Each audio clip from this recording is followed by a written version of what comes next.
ଆକାଶବାଣୀ।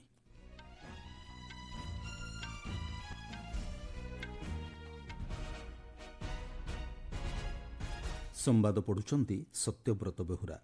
ମୁଖ୍ୟ ସମ୍ବାଦ। ବ୍ରିଟେନ୍ର ନୂତନ ପ୍ରଧାନମନ୍ତ୍ରୀ କିୟର ଷ୍ଟାରମରଙ୍କୁ ଶୁଭେଚ୍ଛା ଜଣାଇଲେ ପ୍ରଧାନମନ୍ତ୍ରୀ ନରେନ୍ଦ୍ର ମୋଦି। ଆସନ୍ତା 22 ତାରିଖରୁ ଆରମ୍ଭ ହେବ ସପ୍ତଦଶ ଓଡ଼ିଶା ବିଧାନସଭାର ପ୍ରଥମ ଅଧିବେଶନ। ବିଶ୍ୱପ୍ରସିଦ୍ଧ ରଥଯାତ୍ରା ଲାଗି ପ୍ରସ୍ତୁତି ଚୂଡ଼ାନ୍ତ। ଭୁବନେଶ୍ୱର ଦୂରଦର୍ଶନ ଓ ଆକାଶବାଣୀ କଟକ ପକ୍ଷରୁ ଘୋଷଯାତ୍ରାର ହେବ ସିଧା ପ୍ରସାରଣ। ଏବଂ T20 ଆନ୍ତର୍ଜାତିକ ମହିଳା କ୍ରିକେଟ ଶୃଙ୍ଖଳାରେ 12 ରନ୍ରେ ଭାରତକୁ ପରାସ୍ତ କଲା ଦକ୍ଷିଣ ଆଫ୍ରିକା। ପ୍ରଧାନମନ୍ତ୍ରୀ ନରେନ୍ଦ୍ର ମୋଦି ବ୍ରିଟେନ୍ର ନୂଆ ପ୍ରଧାନମନ୍ତ୍ରୀ କିୟର ଷ୍ଟାରମରଙ୍କୁ ଶୁଭେଚ୍ଛା ଜଣାଇଛନ୍ତି। ବ୍ରିଟେନ୍ରେ ସାଧାରଣ ନିର୍ବାଚନରେ ଲେବର ପାର୍ଟିକୁ ବହୁମତ ମିଳିଛି। ଏକ ସାମାଜିକ ଗଣମାଧ୍ୟମ ପୋଷ୍ଟରେ ଆଗାମୀ ଦିନରେ ଭାରତ ଏବଂ ବ୍ରିଟେନ୍ ମଧ୍ୟରେ ଆର୍ଥିକ ବିକାଶ ଗତି ବୃଦ୍ଧି ପାଇବ ବୋଲି ପ୍ରଧାନମନ୍ତ୍ରୀ ମୋଦି ଆଶାବ୍ୟକ୍ତ କରିଛନ୍ତି। ସେ କହିଛନ୍ତି ଉଭୟ ଦେଶ ମଧ୍ୟରେ ବିଭିନ୍ନ କ୍ଷେତ୍ରରେ ପାରସ୍ପରିକ ସମ୍ପର୍କ ଆହୁରି ଦୃଢ଼ ହେବ। ବ୍ରିଟେନ୍ର ପୂର୍ବତନ ପ୍ରଧାନମନ୍ତ୍ରୀ ଋଷି ସୁନକଙ୍କୁ ତାଙ୍କ ବଳିଷ୍ଠ ନେତୃତ୍ୱ ପାଇଁ ଏବଂ ଭାରତ ବ୍ରିଟେନ୍ ସହଯୋଗୀ ସମ୍ପର୍କ ଲାଗି ଶ୍ରୀ ମୋଦି ଧନ୍ୟବାଦ ଜଣାଇଛନ୍ତି। ଏହି ନିର୍ବାଚନରେ ବ୍ରିଟେନ୍ରେ କଞ୍ଜରଭେଟିଭ୍ ପାର୍ଟିର 14 ବର୍ଷ ଶାସନର ଅନ୍ତ ଘଟିଛି। ଲେବର ପାର୍ଟିକୁ 412ଟି ଆସନ ମିଳିଥିବା ବେଳେ କଞ୍ଜରଭେଟିଭ୍ ପାର୍ଟିକୁ 121ଟି ଆସନ ମିଳିଛି। ବ୍ରିଟେନ୍ର ନୂଆ ପ୍ରଧାନମନ୍ତ୍ରୀ କିୟର ଷ୍ଟାରମର ଭାରତୀୟ ବଂଶୋଦ୍ଭବ ସାଂସଦ ଲିସା ନନ୍ଦୀଙ୍କୁ ସଂସ୍କୃତି, ଗଣମାଧ୍ୟମ ଓ କ୍ରୀଡ଼ା ବିଭାଗର ବିଦେଶ ମନ୍ତ୍ରୀ ଭାବେ ନିଯୁକ୍ତି ଦେଇଛନ୍ତି। 44 ବର୍ଷୀୟ ଲିସା ଉତ୍ତର ପଶ୍ଚିମ ଇଂଲଣ୍ଡର ବାଇଗନ୍ ଆସନରୁ ବହୁ ଭୋଟ୍ରେ ବିଜୟୀ ହୋଇଛନ୍ତି। 2020ରେ ଲେବର ପାର୍ଟିର ମୁଖ୍ୟ ପଦବୀ ପାଇଁ 3 ଜଣ ପ୍ରତିଯୋଗୀଙ୍କ ମଧ୍ୟରେ ଲିସା ମୁଖ୍ୟ ପ୍ରତିଦ୍ୱନ୍ଦ୍ୱୀ ଥିଲେ। ସୁଶ୍ରୀ ଲିସା କୋଲକାତାର ଲୋକପ୍ରିୟ ଶିକ୍ଷାବିତ୍ ଦୀପକ ନନ୍ଦୀଙ୍କ କନ୍ୟା ଓ ସେ ବ୍ରିଟେନ୍ରେ ଜାତୀୟ ସମ୍ବନ୍ଧ ଉପରେ କାର୍ଯ୍ୟ କରୁଥିଲେ। ବ୍ରିଟେନ୍ରେ ହୋଇଥିବା ଚଳିତ ନିର୍ବାଚନରେ ହାଉସ୍ ଅଫ୍ କମନ୍ସକୁ 29 ଜଣ ଭାରତୀୟ ବଂଶୋଦ୍ଭବ ସାଂସଦ ଭାବେ ନିର୍ବାଚିତ ହୋଇଛନ୍ତି।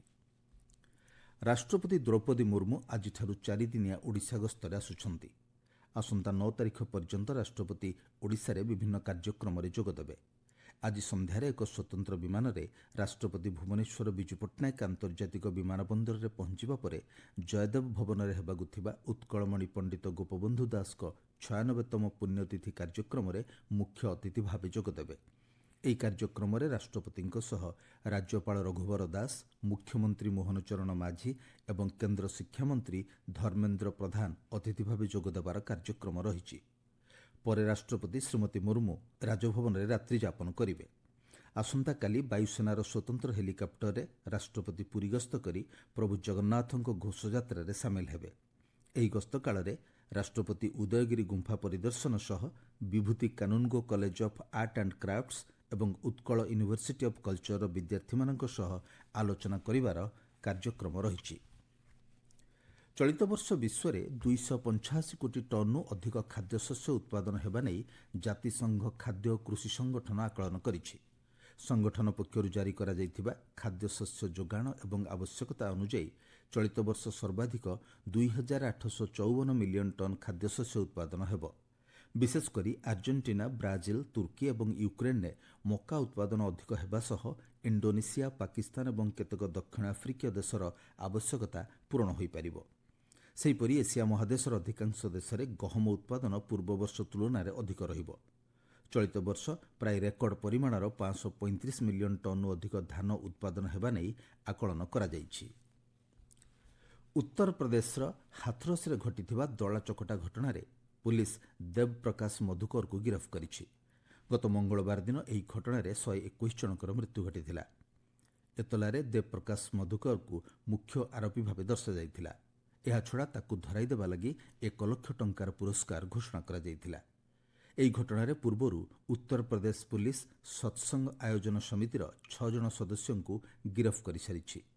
ଗତ ମଙ୍ଗଳବାର ଦିନ ପ୍ରବଚକ ନାରାୟଣ ସାକାର ହରି ଉର୍ଫ ଭୋଲେ ବାବାଙ୍କ ସତ୍ସଙ୍ଗ କାର୍ଯ୍ୟକ୍ରମରେ ଏହି ଘଟଣା ଘଟିଥିଲା। ଆପଣମାନେ ସମ୍ବାଦ ଶୁଣୁଛନ୍ତି ଆକାଶବାଣୀରୁ। ଓଡ଼ିଶାର ସପ୍ତଦଶ ବିଧାନସଭାର ପ୍ରଥମ ଅଧିବେଶନ ଜୁଲାଇ 22 ତାରିଖରୁ ଆରମ୍ଭ ହେବ। ଏହି ଅଧିବେଶନ ସେପ୍ଟେମ୍ବର 13 ତାରିଖ ପର୍ଯ୍ୟନ୍ତ ଚାଲିବ। ଅଧିବେଶନ ଆରମ୍ଭର 2 ଦିନ ପରେ ଅର୍ଥାତ୍ 24ରେ ଉପବାଚସ୍ପତି ନିର୍ବାଚନ ଅନୁଷ୍ଠିତ ହେବ। 2025 ରାଜ୍ୟ ବିଜେପି ସରକାର 2024-25 ଆର୍ଥିକ ବର୍ଷ ପାଇଁ ପୂର୍ଣ୍ଣାଙ୍ଗ ବଜେଟ୍ ଉପସ୍ଥାପନ କରିବେ। ମୁଖ୍ୟମନ୍ତ୍ରୀ ମୋହନ ଚରଣ ମାଝୀ ନିଜ ପାଖରେ ଅର୍ଥ ବିଭାଗ ରଖିଥିବାରୁ ସେ ବଜେଟ୍ ଉପସ୍ଥାପନ କରିବେ। ଜୁଲାଇ 29 ଓ 30ରେ ବଜେଟ୍ ଆଲୋଚନା, 30ରେ ଲେଖାନୁଦାନ ପ୍ରସ୍ତାବ ଏବଂ 31ରେ ଲେଖାନୁଦାନ ଉପରେ ବ୍ୟୟ ମଞ୍ଜୁରୀ ବିଧେୟକ ଉପସ୍ଥାପନ ହେବ। 2ଟି ପର୍ଯ୍ୟାୟରେ ହେବାକୁ ଥିବା ଏହି ଅଧିବେଶନରେ 27ଟି କାର୍ଯ୍ୟ ଦିବସ ରହିଛି। ଅଗଷ୍ଟ 1ରୁ 19 ତାରିଖ ପର୍ଯ୍ୟନ୍ତ ଅଧିବେଶନ ବନ୍ଦ ରହିବ ଏବଂ ଦ୍ୱିତୀୟ ପର୍ଯ୍ୟାୟ ଅଗଷ୍ଟ 20ରୁ ଆରମ୍ଭ ହେବା ସହ ସେପ୍ଟେମ୍ବର 12 ଓ 13ରେ ବେସରକାରୀ କାର୍ଯ୍ୟ ଦିବସ ରହିଛି। ବିଶ୍ୱପ୍ରସିଦ୍ଧ ରଥଯାତ୍ରା ଲାଗି ସମସ୍ତ ପ୍ରସ୍ତୁତି ଚୂଡ଼ାନ୍ତ ପର୍ଯ୍ୟାୟରେ ପହଞ୍ଚିଛି। ପ୍ରଭୁ ଜଗନ୍ନାଥ, ବଳଭଦ୍ର, ଦେବୀ ସୁଭଦ୍ରା ଓ ପ୍ରଭୁ ସୁଦର୍ଶନଙ୍କ ଘୋଷଯାତ୍ରା ଲାଗି ରଥ ପ୍ରସ୍ତୁତି କାର୍ଯ୍ୟ ଶେଷ ହୋଇଛି। ଆସନ୍ତାକାଲି ପୁରୀ ବଡ଼ଦାଣ୍ଡରେ ରଥଯାତ୍ରା ଅନୁଷ୍ଠିତ ହେବ। ଏଥିସହିତ ନବଯୌବନ ଦର୍ଶନ, ନେତ୍ରୋତ୍ସବ ଏବଂ ଗୁଣ୍ଡିଚା ଯାତ୍ରା ମଧ୍ୟ ଅନୁଷ୍ଠିତ ହେବ। ଏହାକୁ ଦୃଷ୍ଟିରେ ରଖି ଶ୍ରୀଜଗନ୍ନାଥ ମନ୍ଦିର ପ୍ରଶାସନ ପକ୍ଷରୁ ସମସ୍ତ ନୀତିକାନ୍ତି ସଠିକ୍ ସମୟରେ କରିବା ଲାଗି ପଦକ୍ଷେପ ଗ୍ରହଣ କରାଯାଇଛି। ଚଳିତ ବର୍ଷ 2 ଦିନ ଧରି ରଥଯାତ୍ରା ହେଉଥିବାରୁ ଆସନ୍ତାକାଲି ଓ ସୋମବାର ଦିନକୁ ରାଜ୍ୟ ସରକାର ଛୁଟି ଘୋଷଣା କରିଛନ୍ତି। ଚଳିତ ବର୍ଷ ରଥଯାତ୍ରା ଦେଖିବା ଲାଗି ରାଷ୍ଟ୍ରପତି ଦ୍ରୌପଦୀ ମୁର୍ମୁ ଆସୁଥିବାରୁ ସୁରକ୍ଷା ବ୍ୟବସ୍ଥା କଡ଼ାକଡ଼ି କରାଯାଇଛି।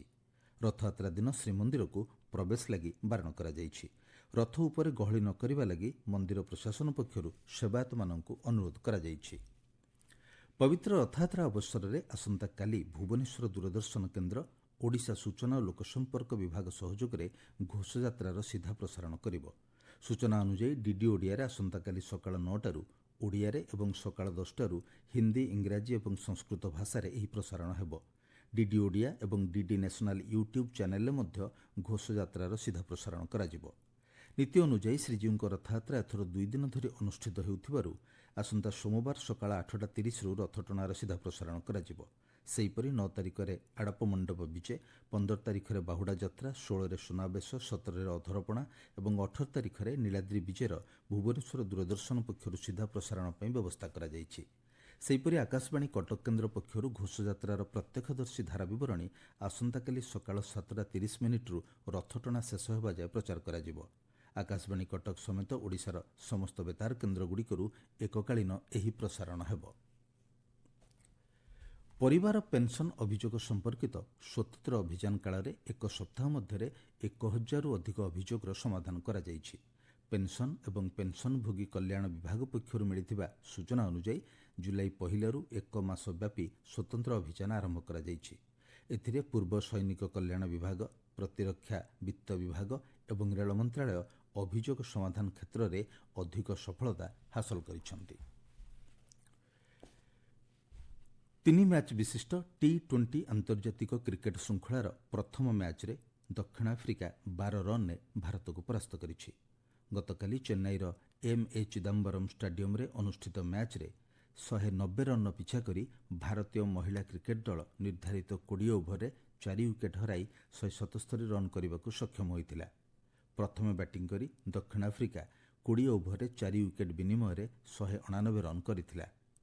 ପୂର୍ବରୁ ଭାରତ ଓ ଦକ୍ଷିଣ ଆଫ୍ରିକା ମଧ୍ୟରେ 3ଟି ଏକଦିବସୀୟ ଓ ଗୋଟିଏ ଟେଷ୍ଟ ମ୍ୟାଚ୍ ଖେଳାଯାଇ ସାରିଛି।